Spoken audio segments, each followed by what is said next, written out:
Hola, buenas noches.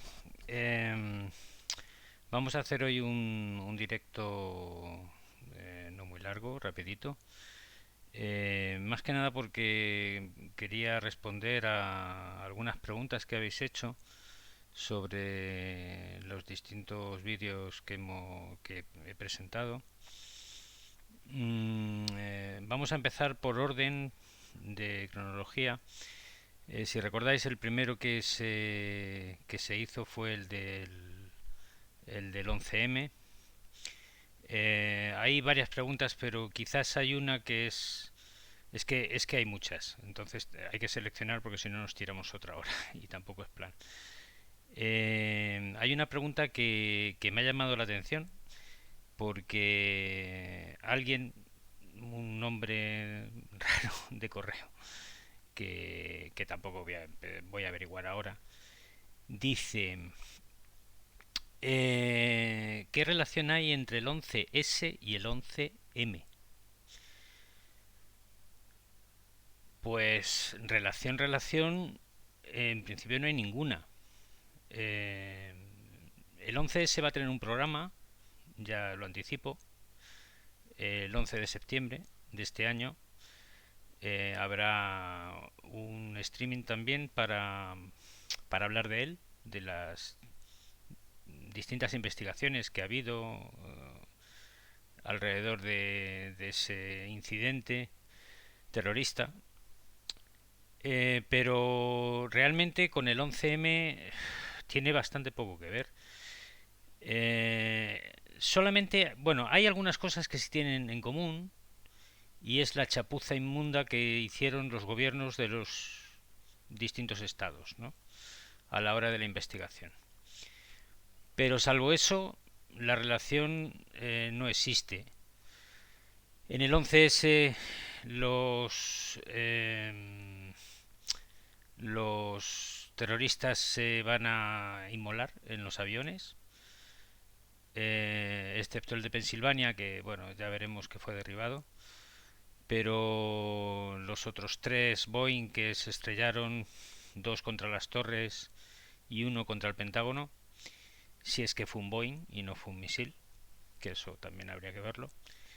En principio los terroristas iban dentro de los aviones.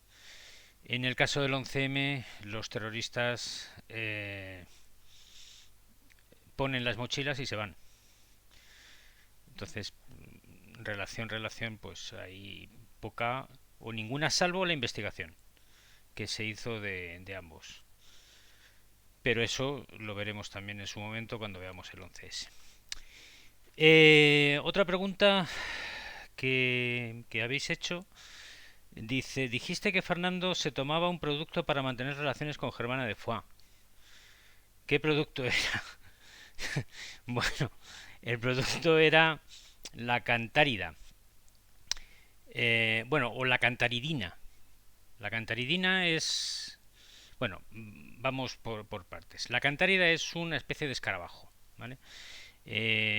No vamos a entrar ahora en la parte técnica, pero tiene en las patas una sustancia que es la cantaridina, que se descubrió en la Edad Media que tenía poderes afrodisíacos, ¿no?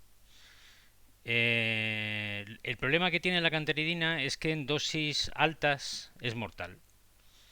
Y eso fue lo que le ocurrió a Fernando. Se tomó más dosis de lo que debía y le costó la vida. Eh, Otra de las preguntas que habéis hecho es: Fernando Católico era un mujeriego. ¿Tuvo más hijos además de los que tuvo con Isabel y con Germana de Foix? Pues sí, sí, tuvo más. Y además no hacía ascos a nada. Lo mismo estaba con una persona de la nobleza, una chica de la nobleza, que con una plebeya. De hecho, se le conocen al menos cuatro relaciones que tuviera hijos. Una noble catalana, una plebeya, una chica corriente del pueblo, una noble vasca, vizcaína en concreto, y una noble portuguesa. Si la pregunta es, ¿las relaciones que tuvo con estas cuatro mujeres fueron antes o después de estar con Isabel? Pues la respuesta es después. De hecho, los hijos nacieron después del matrimonio con Isabel. Nacieron entre 1470 y 1483.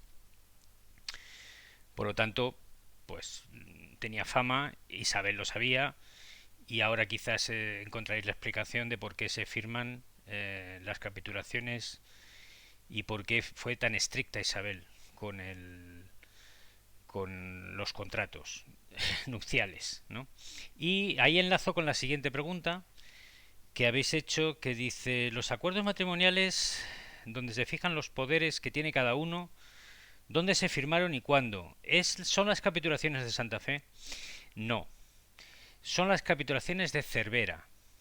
Cervera es una localidad, no me hagáis mucho caso, creo que Mar Márquez es de ahí, está en Lérida, y se firmaron ahí, se firmaron en la Corona de Aragón y establecían qué poderes tenía cada uno en cada uno de los reinos y dónde llegaban los límites, ¿no?, de cada uno. Eh, y luego la última que habéis hecho con respecto a los reyes católicos, se dice: ¿por qué ese empeño de que tuviera un hijo con Germana de Foix? Bueno, vamos a ver, vamos a ver. El empeño no era exactamente de Fernando el Católico. El empeño era más bien de la nobleza aragonesa, que no acababa de ver que Juana se convirtiera en reina de Aragón, porque Juana teóricamente sería reina de Castilla y reina de Aragón. Y entonces insistían, o le insistieron mucho, para que tuviera un varón. Un varón que tuvo con Germana de Foix, lo que pasa que murió. Y luego al final, pues bueno, por la situación de Juana y el escaso apoyo que tenía por parte de la nobleza, tanto castellana como aragonesa, pues se tomó la determinación de que fuera su hijo, Carlos, el nieto de Fernando el Católico y de Maximiliano I, se convirtiera en rey de España, rey de Castilla, rey de Aragón, rey de Navarra, de todos los territorios que va a heredar en Centro Europa y del Sacro Imperio Romano Germánico, que va a ser el que va a tener pues uno de los imperios, no el más extenso, porque el más extenso es el de Felipe, el de su hijo, pero sí uno de los más poderosos que va a haber durante la Edad Moderna. Esto por lo que se refiere a los reyes católicos. Habéis hecho una pregunta sobre Carlos I, pero yo la voy a responder, ¿vale? Pero Carlos I creo que no estaba en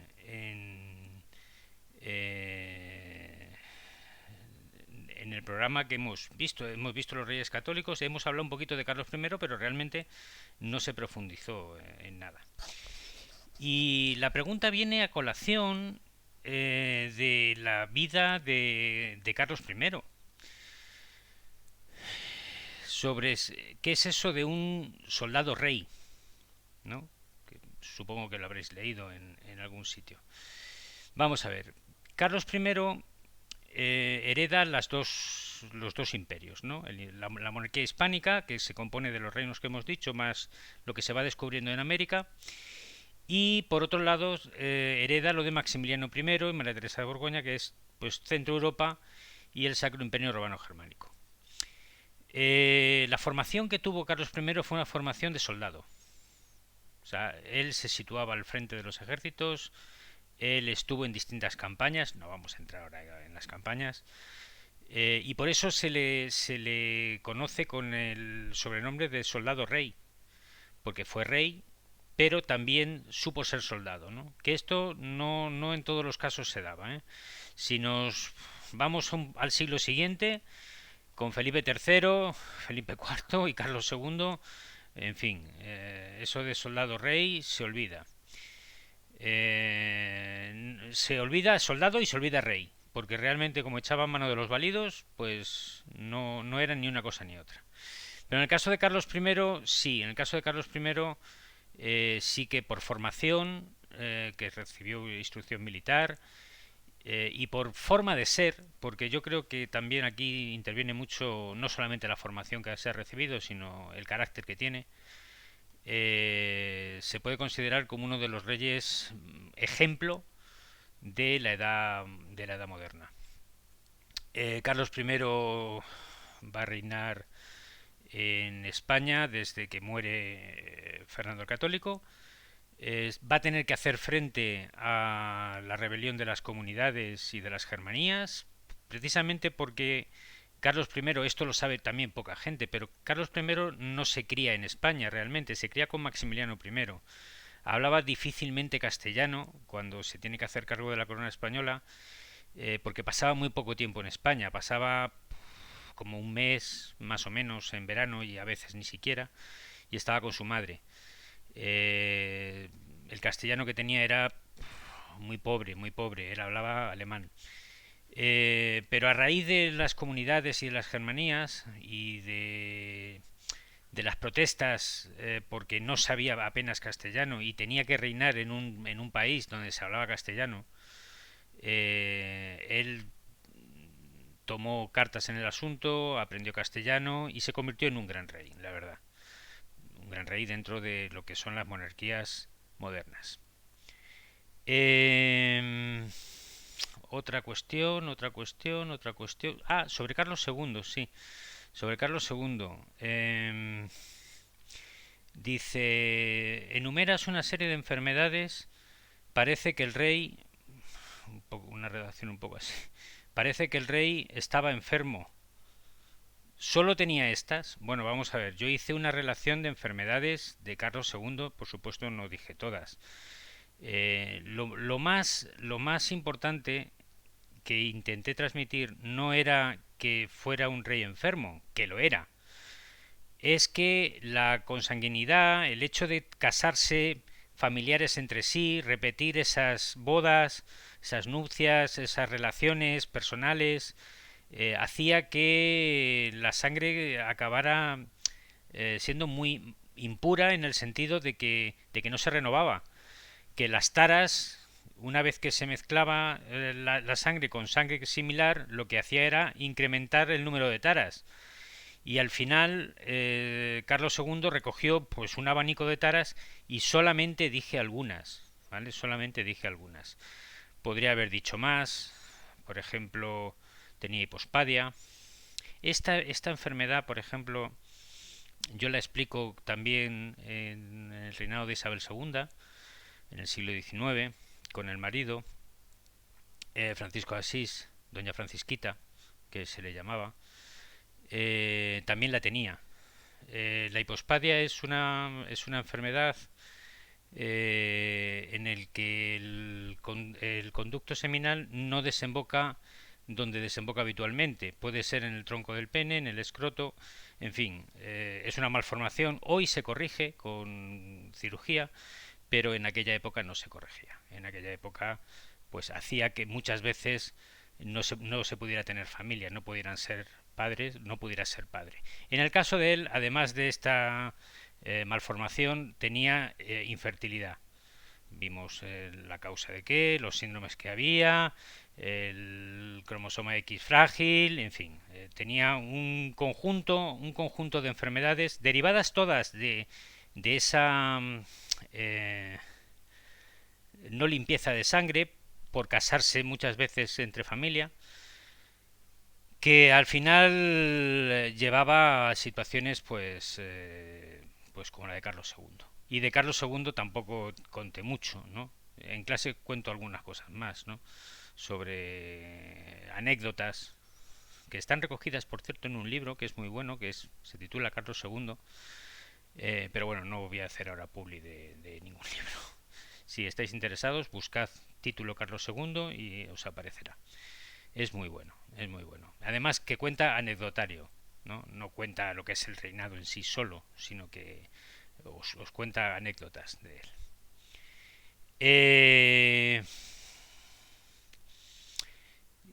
Yo creo que por hoy vamos a cortar.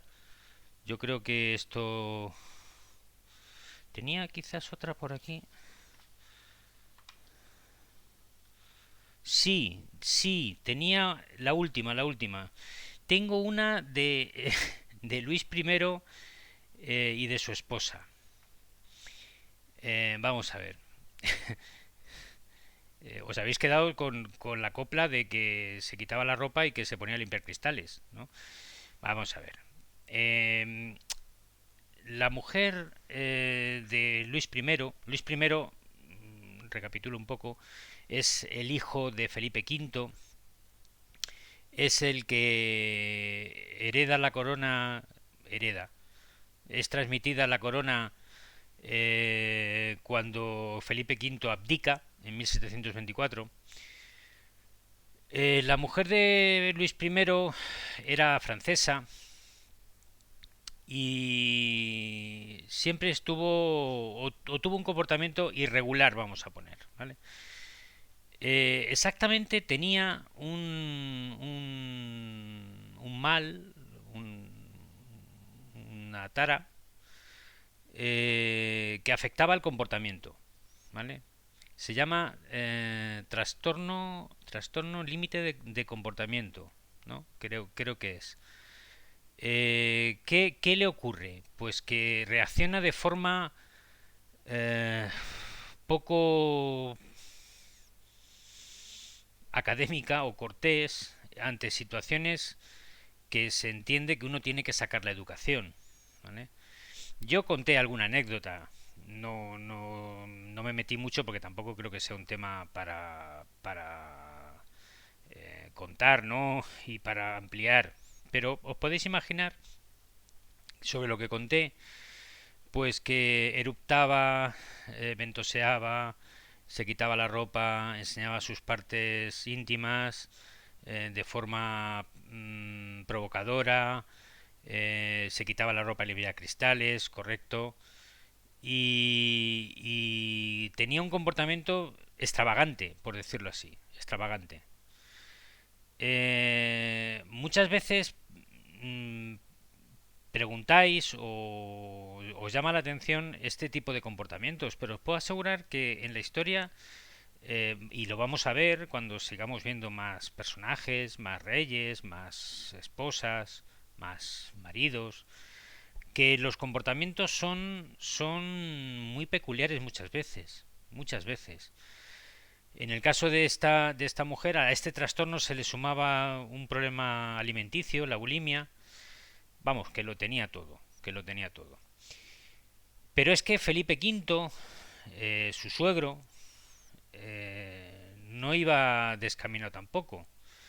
A él lo que se le diagnostica es, que no lo dijimos cuando hablamos de Felipe V, pero bueno, pero os lo podíais imaginar por la descripción que hacíamos de sus problemas, lo que tuvo fue trastorno bipolar. Esto hacía que unas veces estuviera muy animoso, de ahí el sobrenombre de animoso, pero muchas veces estaba depresivo, más veces depresivo que animoso. Y, por ejemplo, pues tampoco se habla mucho de ello, ¿no? O sea, bueno, se cita algunas de los comportamientos extraños que tenía, pero no se entra de lleno en las enfermedades, ¿no?, que tenía. Pero bueno, si sirve para aclararlo, pues aquí está la aclaración. Bueno, pues nos hemos ido a 19 minutos. Yo tenía pensado que fueran 10 o 15, no mucho más. Si para la semana que viene tenemos más preguntas, pues haremos el martes, haremos un programita cortito para que esas preguntas sean contestadas y tengáis dudas resueltas. ¿De acuerdo? El próximo, posiblemente jueves, ¿vale? Seguiremos avanzando. Será, el plan al final va a ser martes un, un ask de preguntas, de respuestas. El jueves trataremos algún tema significativo y el sábado igual. El sábado seguiremos avanzando, ¿vale? Sí quiero anunciar, por si acaso hay alguno que no quiere seguir eh, un poco el programa que vamos a hacer. A ver, yo cuando se me ocurre hacer esto, eh, la verdad es que lo tomo con ilusión, porque a mí me gusta, o sea, a mí me gusta la historia. Pero yo, los que me conocéis, porque me habéis tenido en clase o porque me tenéis en clase, para mí el alumno con el que paso muchas veces 3 años de su vida, para mí el alumno es lo primero. Cuando uno tiene que afrontar una asignatura como la de historia y se está jugando los cuartos, como digo yo, que suele ser en segundo de bachillerato, pues ahí es donde más, posiblemente más necesidad tenga de mí. De mí, de mis conocimientos, de mi ayuda, de mi atención, de mi preocupación, en general. A partir de Semana Santa vamos a iniciar una serie, uno de los días, porque no puedo hacer directos todos los días, o sea, es imposible. O sea, me cansa mucho, no el directo en sí, porque a mí hablar no me cuesta, pero es que yo hago muchas más cosas y entonces esto hay que hacerlo bien o no se hace, ¿no? Entonces, la idea que tengo, que es a lo que voy, es dedicar unos días, de los días que haya directo, si hay que hacer alguno más en la semana se hará, para ir repasando todo lo que va a ser la prueba de selectividad. De tal forma, serán programas muy cortos, porque quiero que cada programa dure un tema corto, un tema largo, los de segundo saben a qué me refiero, y la idea un poco es que tengáis los audios para que os los pongáis y se vaya repasando la prueba de selectividad, ¿vale? Esto les sirve a los de segundo, realmente, porque los que estáis en cursos inferiores tendremos que ir adaptando vuestras pruebas al nuevo examen y eso no se va a saber hasta avanzado este año. Entonces, esto que vamos a hacer este año es para los que están en segundo y bueno, estáis todos invitados a poder oírlo, ¿eh? Porque no quita, o sea, hay temas súper interesantes dentro del temario y además lo que voy a hacer son exposiciones cortas que escritas son unas 20 líneas en los temas cortos y un poquito más largas en los temas largos, ¿vale? Pero la idea un poco es que tengáis audios que podáis ir escuchando, ir escuchando, ir escuchando y los de segundo de bachillerato pues se aprovechen de ello para poder repasar y que se quede ahí como impreso, ¿no? En el cerebro para que luego el examen pueda salir bien. Bueno, pues nada, lo dejamos aquí. El próximo directo jueves, ¿vale? Venga, hasta mañana.